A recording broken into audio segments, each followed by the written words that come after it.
רזיקאסט. הייתי רוצה להיות זבוב על הקיר במפגשים שלך עם האנשים שאת מלווה. אומרים לרבים, בין אם מדובר במי שמבקשים לתעד את מסע חייהם ולהטביע חותמם, ובין אם אלה אנשי עסקים, יזמים, מובילי דעה או בעלי סיפור חיים מעורר השראה. נדמה כי במפגשים הללו מתרחש איזה קסם, מין אווירה אינטימית שמאפשרת לאדם שיושב מולה להרגיש בטוח, להסיר את המסכות, לפתוח את הלב, פשוט להיות הוא. וכשזה קורה, יוצאים לאור סיפורים מרתקים, מרגשים, נוגעים בבטן הרכה של כולנו. וכך שורות מתחילות להיכתב, ובין השורות מתגלה עולם ומלואו. סיגל זיו, מפיקה ביוגרפיות וספרי השראה למעלה מ-20 שנה, מזמינה אתכם באהבה להציץ אל מסעות מרגשים, אל השורות ואל בין השורות. וכמובן, לקחת את שמתאים לכם למסע הפרטי שלכם. שלום מיכל. שלום סיגל. אז האורחת שלי היום היא מיכל פרלה. מיכל ואני כבר נמצאות כמה חודשים טובים בתהליך של כתיבת הספר של מיכל, של המסע של מיכל.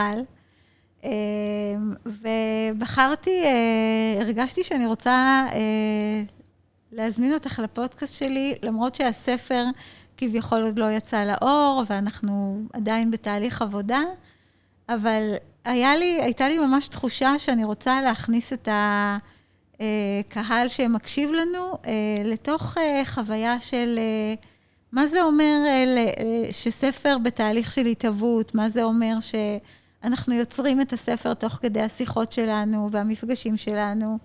אז זאת הסיבה שככה היה לי ממש כיף שאת אמרת שאת רוצה לבוא. תודה, גם לי כיף. ובואי נתחיל בכמה מילים עלייך. מי את מיכל? אז אני אתחיל בזה ששמי הוא מיכל פרלה, ולא פרלה. פעם ראשונה שאני יודעת את זה. את רואה, כי כן, הרבה פעמים אני אוהבת לתקן ולדייק את הדבר, וגם כנראה פעם ראשונה שאני שומעת אותך, אומרת את השם משפחה שלי. כן. אז זה חשוב לי שזה ידייק את זה. מעולה. אני בת 61, ונשואה, ואימא לילדות. גרה בזיכרון יעקב, היישוב שגם את גרה בו. כן. זהו אולי בינתיים. בוא נשאיר משהו להמשך. כן, בטח נגלה עוד הרבה דברים בהמשך. אז מיכל, יש לנו היכרות קודמת מכל מיני ככה פורומים של לימודים, ואנחנו, כמו שאמרת, אנחנו מאותו הכפר. אבל בכל זאת, מה הביא אותך לחשוב על ספר? למה ספר? איפה הגיע הרעיון? למה אני בכלל? אז כמו כל אדם, יש לנו מסע חיים, והגעתי לגיל 60, והרגשתי שוואלה, יש לי חתיכת מסע חיים. וממש לקראת הגיל הזה, הייתה בי בת קול לספר את הסיפור שלי, במטרה לתת השראה לעוד אנשים. וניסיתי כמה פעמים להתיישב ולכתוב עם עצמי, ופה ושם גם כתבתי ככה כמה עמודים פה, כמה עמודים שם, אבל הרגשתי שאין לי קצה חוט, שאין לי דרך מאיפה להתחיל ואיך לבנות. ופתאום נתקלתי בפרסום שאת מלווה את הילה וקסלר, המתקשרת, ששמחתי קודם כל שהיא מוציאה ספר, וממש חיכיתי לקרוא אותו. ואז אמרתי לעצמי, וואי, אני הולכת לשיחה עם סיגל, אולי משם יבוא איזשהו קצה חוט. וכך היה, קבענו להיפגש, והייתה לנו פגישה מאוד זורמת וטובה, והחלטתי באותו רגע שאני הולכת למסע כתיבת הספר איתך. ואז באמת אני ממש זוכרת את הפגישה הזאת, וככה שתינו יצאנו ממנה מאוד נרגשות, ושתינו יצאנו ממנה בתחושה שגם נוצר חיבור ככה מאוד נעים בינינו, וגם יש לך הרבה מה להגיד, יש לך הרבה מה להביא לעולם. וכמה ימים, פתאום מיכל נעלמת לי מהפריים, ואני אומרת, זה לא, משהו פה לא מסתדר לי, איך זה יכול להיות שמיכל לא יוצרת איתי קשר, ואז באמת אחרי כמה ימים אני מגלה שמיכל עברה איזשהו זבנג בימים האלה. אז בואי תספרי לנו. כן, אז באמת גם אני יצאתי מפה עם תחושה טובה, וסגרנו ממש את הפרטים. ולמחרת נפלתי. מה זה אומר? נפלתי בבית, נפילה מאוד לא פשוטה, מורכבת, שכתוצאה ממנה שברתי את עצם הירך. נקדים רגע ואומר שאני בן אדם מאותגר בהליכה מתמיד, מאז גיל תינוקות, מגיל 3 חודשים, שכתוצאה מחיסון נגד מחלת שיתוק הילדים, הפוליו, אני קיבלתי את המחלה עצמה, ונותרתי עם שרירים משותקים, בעיקר ברגל הימנית שלי, אבל לא רק. והתגור ההליכה הוא מלווה אותי מאז ומתמיד. ובפעם הזאת, יום אחרי שהייתי אצלך, וואלה, נפלתי. והייתי צריכה לעבור ניתוח, והייתי באשפוז, אז לקח לי גם איזה כמה ימים עד שהגעתי לכתוב לך, שומעת, זה מה שהיה. כן. כן. זהו. ואת יודעת, בשיחות שלך ושלי, אנחנו הרבה מדברות על זה, ששום דבר לא קורה ככה סתם, ושלכל דבר, גם לאירועים הפחות נעימים והפחות נוחים בחיים שלנו, יש איזושהי סיבה שהיא בשלבים הראשונים הרבה פעמים נסתרת מהעין, יש איזשהו, אני תמיד מדמיינת כמו מין חלון שהולך ונפתח ועד שרואים את התמונה הגדולה.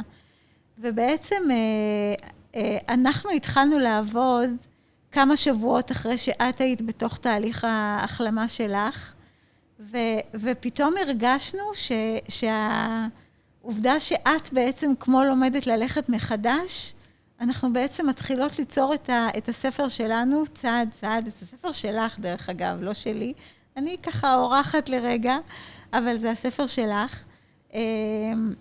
ומתחילות ליצור את זה צעד צעד, ולבנות את הצעדים, כמו שאת בונה את הצעדים שלך, ככה אנחנו התחלנו לבנות את איך צריך הספר להיראות, מה יהיה בו, על מה תספרי, ותשתפי אותנו קצת באמת בתהליך ההתמודדות שלך. אני יכולה להגיד לך משהו שאני הייתי מאוד רוצה שתספרי על שיחה שהייתה לך עם הרופא, שלא חשב שהוא צריך לדאוג לרגל שלך שהיא תהיה בריאה ושתמשיך ללכת. אוקיי, אז באמת הגעתי לבית החולים, ובהתחלה בכלל לא חשבתי ששברתי את הרגל. כהרגלי תמיד אני נופלת וישר רוצה לחזור באוטומט שלי לשגרה, והכל בסדר, אבל לא כך היה. ולקח כמה שעות טובות מהלילה שהגעתי לבית החולים, עד שהגיעה שעת הניתוח, כמעט 20 שעות אחרי, משהו כזה. והפתעתי גם את עצמי, כי הייתי, מהרגע שנודע לי על הנפילה והשבירה וההשלכות של זה, הניתוח, הייתי באיזושהי שלמות פנימית, שזה מה שצריך להיות, ושאני מגיעה לזה ברוגע מאוד פנימי, אפילו התמסרות עד התבטלות אל תוך המקרה. ואז חיכינו לרופא ולמרדים שיבואו דקה לפני הניתוח לפגוש אותי, והושבתי את שניהם עם הכאבים ועם החששות מהניתוח בכל זאת, ואמרתי לרופא, תשמע, אני עושה איתך פה תיקון. אני הייתי בבית החולים רמב"ם, שזה הבית חולים שהושפזתי בו. גם בגיל 5. כילדה את מדברת. בבקשה? כילדה. גם בגיל 5 וגם בגיל 6. ועשיתי ניתוחים אורתופדיים פה, לא בקומה שהיינו באותו יום, אלא זה היה אז במרתף, אפילו ידעתי את זה. ואמרתי לו, תראה, אמרו לי במיון שבאו להחתים אותי על התפסים, שאני בטח לא משתמשת ברגל הזה, אז זה לא כל כך, הרגל הזאת, אז זה בטח לא משנה מה קורה בניתוח. ואמרתי לו, הרגל הזאת היא משמשת אותי לעילה ולעילה, עם זה שהיא חלשה יותר, אני צולעת איתה, אבל אני מבקשת שתחזיר אותי למצב שאני אוכל לחזור ללכת באופן חופשי, ואפילו לרקוד. אני נשארתי עם הלרקוד, את יודעת? שאת רוצה לחזור לרקוד, ושאת חוזרת לרקוד. נכון, אני חזרתי לרקוד. נכון, נכון. ואת יודעת, כאן אנחנו כבר ממש נכנסות לתוך באמת התכנים של הספר, שאני מצאתי את עצמי כמה וכמה פעמים אומרת לך, שהסיפור שלך יכול היה להתגלגל לכל כך הרבה מקומות. למקומות של קורבנות, למקומות של העצמה של הנכות, למקומות של מסכנות לפעמים, ואת מגיל מאוד מאוד צעיר, ממש בהחלטה מאוד נחושה, החלטת שאת לא שם, שאת לוקחת את החיים שלך למקום אחר, שאת לוקחת את החיים שלך למקומות אחרים, שאת לא מונעת מעצמך שום חוויה ושום פעולה שבן אדם שההליכה שלו היא רגילה לגמרי יכול לעשות. וזה אחד הדברים שבעיניי מייחדים את מסע החיים שלך. תכניסי אותנו קצת לשם. א', אני חושבת שזה משהו שהוא built in בי, באישיות. משהו שאני מודה על כך שנולדתי עם היכולת הזאת. אם כי, כמובן, לאורך הדרך היו מאמורות, היו אפילו רכבות הרים, כן. של גילאים מסוימים, שזה לא היה כל כך קל, והיו שם הרבה דברים שבכל זאת היה צריך לגייס כוחות מעבר. אני גם משייכת את זה לבית שבו גדלתי, ואחר כך גם למשפחה הגרעינית שלי שהקמתי. שהסביבה הזאת היא תומכת ונותנת הרבה מאוד עבורי. יש מגבלות פיזיות שאני חיה איתן, ויש דברים שבאמת, על אף שאני מאוד רוצה בפיזי, זה לא תמיד קורה. אבל הדמיון הוא יותר מכל מציאות, ויש גם הרבה דברים שכשאני מדמיינת אותם, הם בסוף קורים. יש לנו פה את המימד הזמן, שלפעמים הוא לא מאפשר, כי אולי נדרש זמן יותר ארוך, אולי גם זמן אינסופי, אז לא נגיע לזה בכלל, אבל יש דברים שקורים דרך הדמיון, וגם ההתנסויות הן מאוד משמעותיות.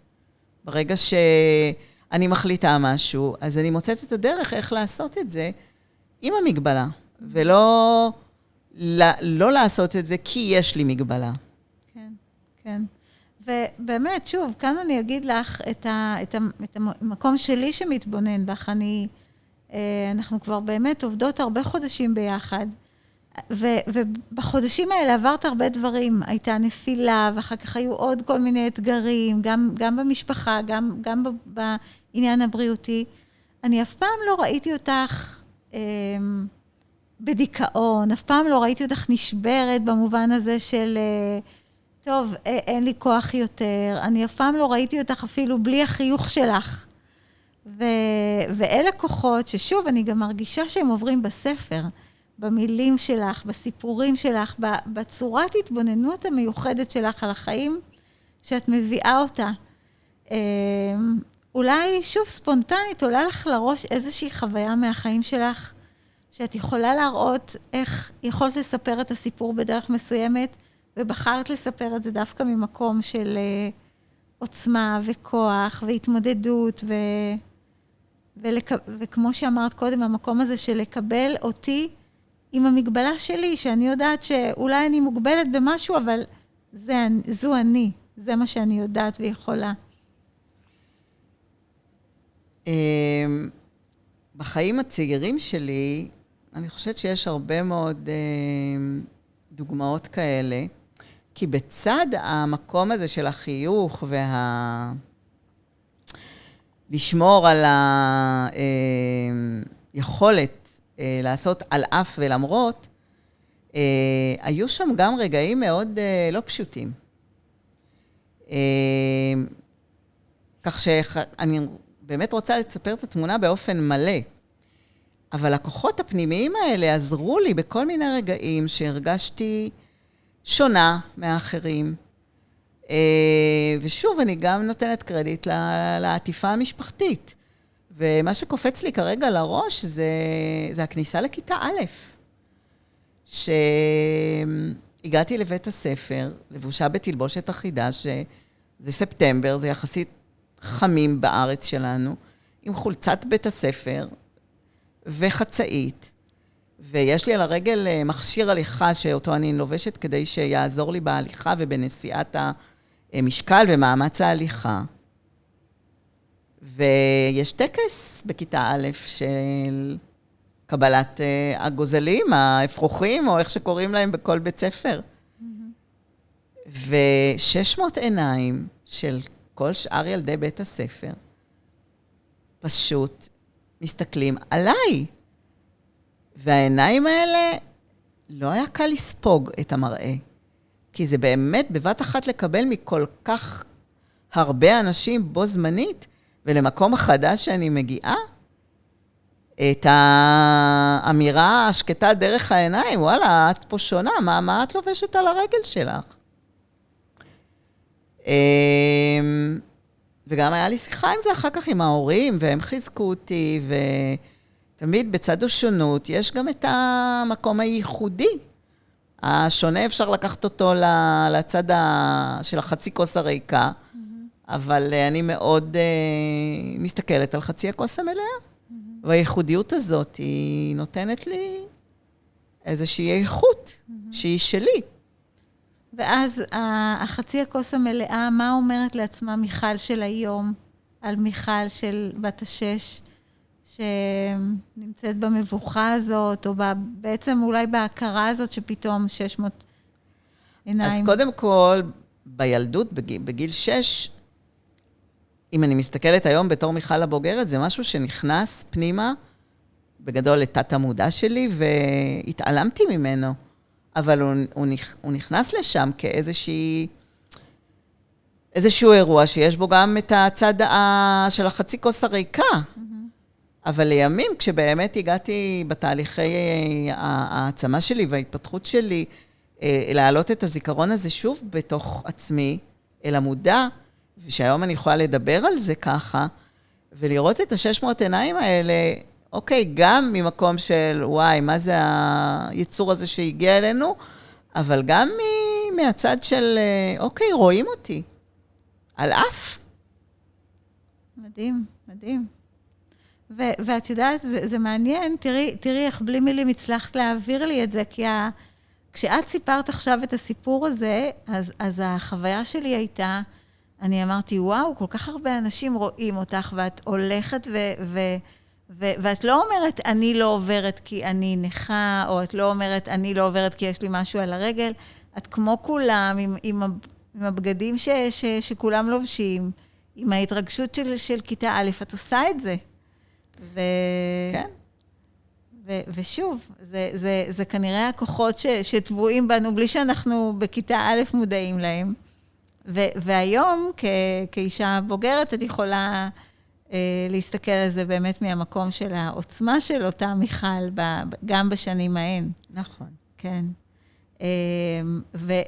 ובאמת אני חושבת שאחת החוויות שאנחנו חווינו, את ואני, תוך כדי העבודה על הספר שלך, זה באמת המקום הזה של להיזכר בכל מיני אירועים כאלה מהעבר, או חוויות כאלה מהעבר, לדבר עליהם, להציף אותם, ובאמת להסתכל גם על הכוחות שהיו אז, אבל גם כאילו לתת לזה כמו מין upgrade כזה, לקחת את זה, רגע, זה לא רק הכוחות שהיו אז, זה גם הכוחות שעם השנים אני פיתחתי, ועם השנים. ואת יודעת, אולי כאן המקום גם לספר, הרי כשאני חוזרת ממך, אני שולחת את ההקלטות של המפגשים שלנו למתמללת, שהיא בעצם מקשיבה וכותבת את כל מה שאת אומרת. ויום אחד אני מקבלת הודעה מאחת המתמללות, בחורה בשם אתי מקסימה, שמתמללת את החומר שלך, והיא כותבת לי שהיא מאוד אוהבת לתמלל את החומר שלך, כי יש משהו מאוד בגובה העיניים, ומאוד נגיש, אני כבר לא זוכרת איך היא אמרה את זה, אבל אולי את זוכרת, אבל היה שם משהו מאוד חם, ומאוד מחמם את הלב, בדרך שבעצם היא אמרה לך, את לא מדברת מאיזשהו מגדל שן, אלא את מדברת אליי עין לעין, וזה עובר אליי מה שאת אומרת. איך את חווית את זה? אז קודם כל אני זוכרת שהיא גם אמרה שאני מדברת את הדברים באופן מאוד ארצי. אוקיי.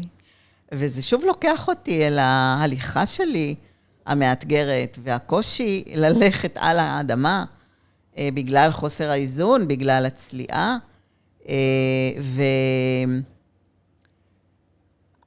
אז בהחלט יש פה איזשהו דאבל משמעות, או איזשהו היבט במימד אחר, של הארציות הזאת, ואולי הקושי בהליכה, ובמיוחד אחרי הנפילה שלי, והניתוח שעברתי עם השבר, אז לקח לי זמן ניכר לחזור וללכת שוב על שתי הרגליים, ללא קביים, לאורך זמן, כי לפעמים אני כן משתמשת בהם, אבל באפשרות ללכת זמן מה גם בלי קביים, ובעצם באמת לדרוך צעד בצעד, ואני חושבת שאני לקחתי מתוך מה שאתי כתבה, את הגובה העיניים וגובה הקרקע או הארציות, מאוד מצליחה להעביר את זה, וזה מאוד ריגש אותי גם. כן, כן. ובאמת, כמובן שאנחנו לא, יש לך סיפור חיים מאוד מאוד רצוף הרבה מאוד אירועים, אבל כן, דווקא אני רוצה לספר על באמת על המקום הזה שהרבה שנים את עבדת במקום, אני לא רוצה להגיד, את תספרי, אבל כביכול היה שם הרבה מקום לראש, אבל את כל השנים למדת, וכל השנים הכשרת את עצמך בעצם, אז אולי תספרי את, המסע בתוך מסע בתוך מסע. אוקיי, אז בהחלט המסע המקצועי הראשון שלי, שהיה לאורך הרבה שנים, התחיל בטכניון, למדתי תואר ראשון, תואר שני ותואר שלישי, בתחום הנדסה. התחלתי עם הפן הרחב של הנדסה אזרחית, והגעתי להנדסת סביבה. ואחר כך עבדתי שנים ארוכות, בעבודה, מה שנקרא, נורמלית, מסודרת. זה התחיל בשנים בודדות במשרד הבריאות, ואחר כך עברתי לעבוד בחברת החשמל, עד לפני שנה וקצת שפרשתי לפרישה מוקדמת. שגם זה בדרך אגב בסוגריים היה עוד טריגר לכתוב את הספר, נכון? שאת יוצאת לגמלאות. כן, שאני יוצאת לאיזשהו פרק חדש בחיים שלי. כן. אז העולם, בהרבה מאוד שנים, היה לי עולם ריאלי, עולם של הנדסה, עולם של מחקר, ובאיזשהו שלב של החיים, שוב הייתי, כי בילדות גם היה לי את הדבר של התבוננות יותר עליונה ורוחנית, אבל חזרתי לזה, והתחלתי לפתח את זה במקביל, והיום אני משתמשת ביכולות של החקר, של המוח החריף והחושב, ויודע לפצח, לפענח דברים, וגם לפתור סוגיות, חידות. פעם זה היה חידות מתמטיות אולי, והיום זה חידות של החיים, גם עם אנשים שאני עובדת איתם, ומלווה אותם בדרך שלהם. אבל במהלך כל השנים, למרות שעבדת שוב בחברת חשמל, במקום כביכול מאוד מסודר, בתפקיד מאוד מובהק של הנדסה, עדיין למדת, הכשרת את עצמך, למדת הרבה מאוד דברים, הרבה מאוד תחומים שקשורים לעולמות הרגש, לעולם הרוח. כן, ואני גם מרגישה שזה איזשהו דבר שהיה צריך להתפתח בזמנים המתאימים, כי בשלב שהתמודדתי עם הראשונית, עם ההיבטים של הקושי בהליכה, הנכות, ניתוחים אורתופדיים שעברתי, וההתמודדות עם החברה, עם ילדים, עם אחר כך נוער, אז הייתי צריכה להיות קצת פחות רגשית ורגשנית, ויותר להתמקד במהות החיים ממקום מאוד אסוף, והגיעה העת שכבר אפשר רק גם לפתוח את זה, ולחבר שוב את הלב ממקום חדש, בוגר, אחר, אל השכל, ולעבוד איתם יד ביד. כן, וזה עשה לך טוב. כן, זה עשה לי מאוד טוב, זה עושה לי עדיין טוב. אני מרגישה היום שגם הספר שאנחנו ביחד יוצרות אותו, דוגרות עליו, מיילדות אותו לאט לאט. כן. וגם העזיבה שלי של העבודה הקבועה הזאת במקום מסודר, בהרבה מאוד שנים, של הרבה מאוד עבודה בתחום ההנדסי, נותן לי היום הרבה מאוד עדנה, ושאני התחלתי לעבוד, התחלתי כבר קודם, אבל היום אני מעצימה את העבודה בללוות אנשים, להעצים את עצמם, לפתוח אולי מקומות שאצלם הלב סגור אליהם, ומתוך המקום שאני פותחת את הלב עוד ועוד, זה גם עבודה שהיא קורית כל הזמן, נכון. לתת להם מהניסיון שלי ומהיכולת שלי להחזיק את היד שלהם לרגע, ואת המרחב שהם יוכלו לעשות את העבודה שלהם, כי בסוף כל אחד מאיתנו עושה את העבודה שלו. נכון, נכון. ואת יודעת, המילים שלך לוקחות אותי באמת, כשאת אמרת, אנחנו דוגרות על הספר, אז כמו שאמרת בהתחלה, אפשר היה לדבר בחיים שלך על הרבה מאוד נושאים. כי באמת, מעבר לסיפור החיים האישי שלך, את גם אישה שכל החיים מתפתחת, וכל החיים לומדת. ואת אישה שמנהלת משפחה, ולפעמים לא רק את המשפחה שלך, ואת נוגעת בהרבה מאוד תחומים, אז פתאום כשבאים לכתוב ספר, אז רגע, אז מאיפה מתחילים? ואחד הדברים שבעצם קורים בתהליך של יצירת הספר, של באמת הדגירה הזאת, זה באמת להתבונן על כל מיני מקומות בחיים ולנסות לראות כל מיני דפוסים שחוזרים על עצמם, מאפיינים שחוזרים על עצמם, או חוזרים על עצמם בגוונים אחרים. ואחד הדפוסים למשל שזיהינו בדרך החקר הזה, שגם עלינו עליו יום אחד בשיח מקרי בינינו, ואחד הדברים שאני הכי אוהבת בספר שלך זה השיחות המקריות האלה בינינו, שפתאום אנחנו שתינו מסיימות ואומרות, וואו, מה גילינו כאן? אז אחד הדברים היה הזבנג. את זוכרת? הזבנג וגמרנו. ואני זוכרת גם שלי בהתחלה, היה קשה לקבל את זה. ואז את העברת אותי תהליך של להסביר לי את הכוח של הזבנג וגמרנו. אז תכניסי אותנו לזבנג וגמרנו. נכון, אז באמת זה מאוד, ניקח את זה רגע לרמה הפיזית, שעקב האתגרים שלי בהליכה, אז אני מרבה ליפול, משתדלת כמה שפחות, עושה כל מה שאני יכולה כדי להקטין את הנפילות, אבל הן קורות.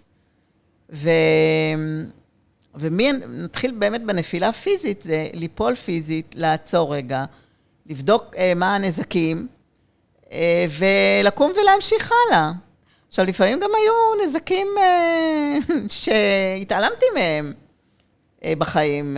פעם הלכתי 3 שבועות על שבר בפיקת הברך שלי. רק אחר כך אמרתי, טוב, אני אלך לבדוק, ואז הסתבר. גם הנפילה האחרונה של הזבנג שקרתה ממש רגע אחרי שאנחנו נפגשנו וסגרנו על הספר. בהתחלה הייתה בי הכחשה בכלל נזק שקרה.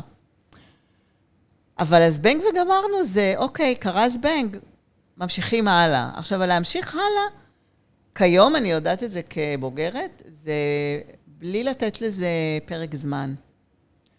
כל דבר קורה ויש לו את הזמן הבשלה שלו. אז הגמרנו הזה יכול להימשך, וכרגע אני בשיקום מהנפילה עדיין, וזה כבר יותר משנה, אבל זה בסדר, זה מבחינתי בגמרנו, אבל אני עושה את הכל כדי שהגמרנו הזה יגיע באמת לקצה שלו. אבל יש גם, ושם המקומות שלי היה קשה, יש גם לפעמים אצלך את המקום הזה שיודע שעכשיו צריך להיות זבנג וגמרנו. זאת אומרת, אם אני מוצאת את עצמי בצומת דרכים, או אם אני צריכה לקבל החלטה לכאן או לכאן, וזה לא תמיד באזורי הנוחות שלי, וזה לא תמיד במקומות שאני רגילה, המקום הזה של הזבנג וגמרנו על החתוך הזה, הוא דרך שאת גם מציעה אותה כדרך שבעצם אומרת מה? היא אומרת שלפעמים צריך לקחת החלטה בחיים, כי אם נמשיך להישאר בבלי להחליט, שזו גם החלטה, אבל אנחנו כנראה נשאר באותו מקום, או ההתקדמות תהיה מאוד איטית. ובואו ניקח את זה לאלגוריה של להגיע כבר אל הים, ורצון להיכנס למים, אבל אנחנו טובלים את קצות האצבעות והמים קרים. אז באמת, אם מסתכלים על אנשים, יש אנשים לאט נכנסים ומרטיבים עוד איזה מילימטר בתוך הגוף שלהם, וזה יכול להיות גם סבל מתמשך מאוד ארוך. וכשאני מגיעה לים, גם כשהים קר, המים קרים, אני בזבנג וגמרנו נכנסת. וזאת ההחלטה, החלטתי שאני נכנסת למים, אז אוקיי, אני נכנסת, ואז אני מתרגלת למצב החדש. נכון. כן, זה נכון היה גם בהקשר של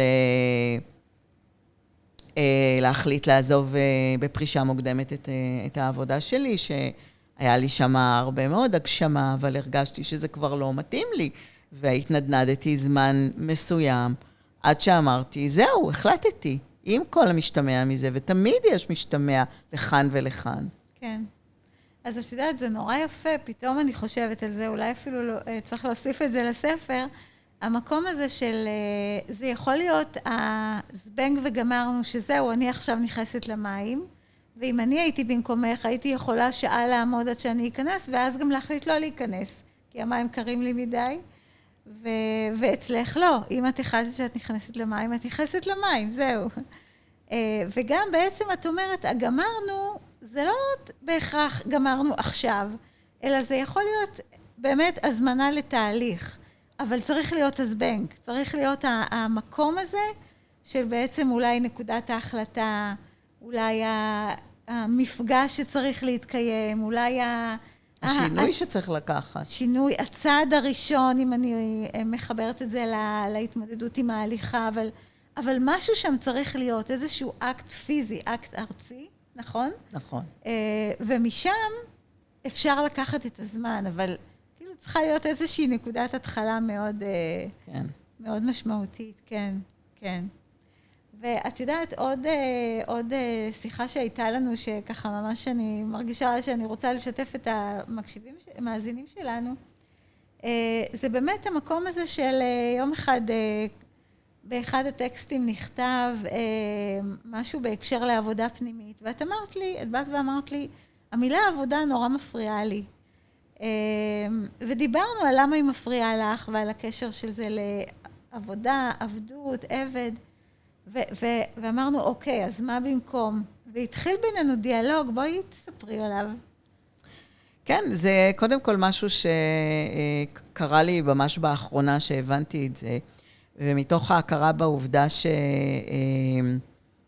מה שאנחנו מדברים החוצה במילים, זה מה שאנחנו חושבים, אבל ברגע שאנחנו משנים את הטרמינולוגיה, אנחנו גם משנים משהו בפנימיות שלנו.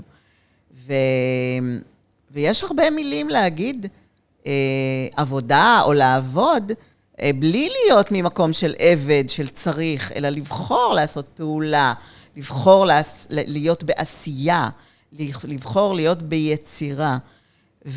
ובאמת, תוך כדי כתיבת הספר, השתמשנו לא מעט במילה עבודה או לעבוד, ובאמת, אני רואה שתוך כדי אני מאוד רוצה לשנות את זה, זה שהמילה הזאת פשוט לא תהיה בתוך הספר. זה השורש בעצם. כן, כן, כן.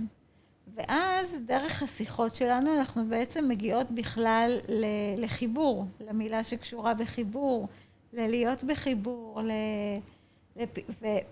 עכשיו, זה בדיוק כמו שאת אומרת, זה לא רק לתת כוח למילים, אלא זה להבין שהמילים האלה הן מייצרות את החיים שלנו במרחב הארצי. וזה אולי, אני חושבת באמת עוד נקודה מאוד מאוד חזקה בספר שלך. כל הזמן יש את הקרקע. יש שם כל הזמן את הקרקע, יש המון רוח גם ויש המון למעלה, אבל יש שם כל הזמן את המקום הזה של הקרקע, ואת יודעת, היה שלב שחשבנו שזבנג וגמרנו יהיה שם הספר, ועכשיו בפגישה האחרונה חשבנו שאולי יותר מתאים משהו להיות בחיבור, אבל אי אפשר לדעת לאן נגיע. אנחנו כל פגישה מגלות משהו אחר, אז...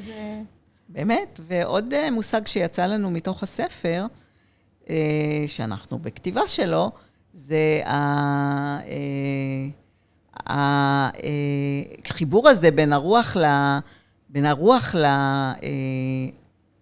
לארץ ולהנדסה, המקומות האלה שהם מאוד בתוכי, ובספר הולך להיות פרק להנדסת הרוח. אז בואי תקראי לנו. אז הנדסת רוח, מה שבין הראש והלב. 10 שנים ארוכות עשיתי בטכניון, החל מהתואר הראשון ועד לדוקטורט. בשנים הללו קיבלתי כלים מתמטיים ופיזיקליים, חקרתי ואספתי מידע. למדתי כיצד להתקדם, להרחיב את התמונה לגבי סוגיות המחקר ולהעמיק את ההבנה. אני יודעת שזה נשמע מאוד טכני, אך גם בהתפתחות האישית ובקליניקה, אנו שואפים להגיע להבנות עמוקות יותר. הכלים שרכשתי בעשורים האחרונים, כגון ביואורגונומי, ריקול הילינג, חקר מטאפיזי או קונסטלציה משפחתית, אלה שיטות שמסייעות לי בתהליכי הליווי לאנשים המגיעים לקליניקה. בעזרתם אנו פוגשים בסוגיה בלתי מובנת או לא פתורה, חוקרים אותה ומקבלים תמונה רחבה ועמוקה יותר. אנו מגיעים אל ההיבט השורשי של הסוגיה, ובכך מאפשרים לה להיפטר ולהתפוגג. למעשה עצם החקירה והערנות החדשה למה שמפעיל אותנו, הוא לכשלעצמו צעד ענק קדימה. אני חושבת שנעצור בזה. וואו, מדהים. את יודעת, אני מקשיבה לך, ואני אומרת, וואו, איזה כיף זה לשמוע את זה מהצד, כאילו, כמו מין חוכמת הבדיעבד כזה, אחרי שעבדנו על השורות האלה ויצרנו אותם, ופתאום הן מקבלות כאילו, פתאום למילה הכתובה אני מרגישה את הכוח שלה. אז אני ברשותך אוסיף עוד איזה נקודה, כי באמת המילה הכתובה, כשאת שולחת לי איזשהו פרק ואני קוראת אותו, יש לפעמים שאני, כאילו, צריכה רגע לתת לזה, כן, לשקוע ולקחת אוויר, כי למילה הכתובה ומהצד זה משהו אחר, זה נקודה אחרת. נכון. זה דרך אגב משהו שקורה לי הרבה מאוד, ולפעמים אני מכינה את האנשים לזה, שלא ייבהלו. אנשים לפעמים, הם מרגישים נורא טוב שהם מספרים את הסיפור, ואז פתאום הם מקבלים את הטקסט כתוב, וקרה לי לא פעם שמישהו אמר לי, רגע, אבל זה לא אני. ורק אחרי שחברים טובים אמרו לו, אבל זה בדיוק אתה, אז הוא אמר, מה, באמת זה אני? ככה. וכן, זה בעצם עוד תהליך בתוך התהליך, לגמרי. של להתמודד עם הטקסט הכתוב, שבעצם הוא לגמרי שלי, אבל פתאום שהוא מולבש, והוא פתאום שאולי קצת יש פרפרים ופרחים שמסדרים אותו קצת יותר יפה, אז פתאום זה מקבל עוד יותר משמעות, ופתאום זה גם נדרש החיבור שלך אלייך, נכון, וזה לפעמים צריך לעבור איזשהו תהליך. כן. כן, אז תודה שהזכרת את זה, זה נקודה בעיניי משמעותית. אז מיכל, ככה לסיום, אני רוצה ככה תגידי לי מה באופן הכי ספונטני, מה עולה לך, שהייתי רוצה לשאול אותך, מה היית רוצה שיקרה לספר שלך בעולם? ספר שלך עוד כמה חודשים יצא לאור, הוא יגיע לאנשים. מה היית רוצה, איזה מתנה היית רוצה שהוא ייתן לאנשים? הייתי רוצה שמי שקורא אותו, זה יעורר בתוכו התחברות לעצמו. ואולי איזה הבלחים שיש לו של כל מיני נקודות ראייה שהוא לא מכיר בעצמו. הוא יוכל לחזק אותם, לעבות אותם, ולקחת את ההשראה ממני של באמת להתחבר אל עצמו ולהעיז, ולהבין שוואלה, יש עוד אנשים שעוברים מסע או תהליך או הרגשות חדשות שלא היו קודם. מדהים, מדהים. אני ממש מחכה לספר שלך. אז תודה רבה, מיכל. אנחנו יודעים שהוא יצא בעת הנכונה לו. נכון. תודה גם לך, סיגל. אז תודה, ובקרוב הספר. בקרוב הספר. שאנחנו עוד לא יודעים איך קוראים לו. נכון. זה יגיע. כן. תודה.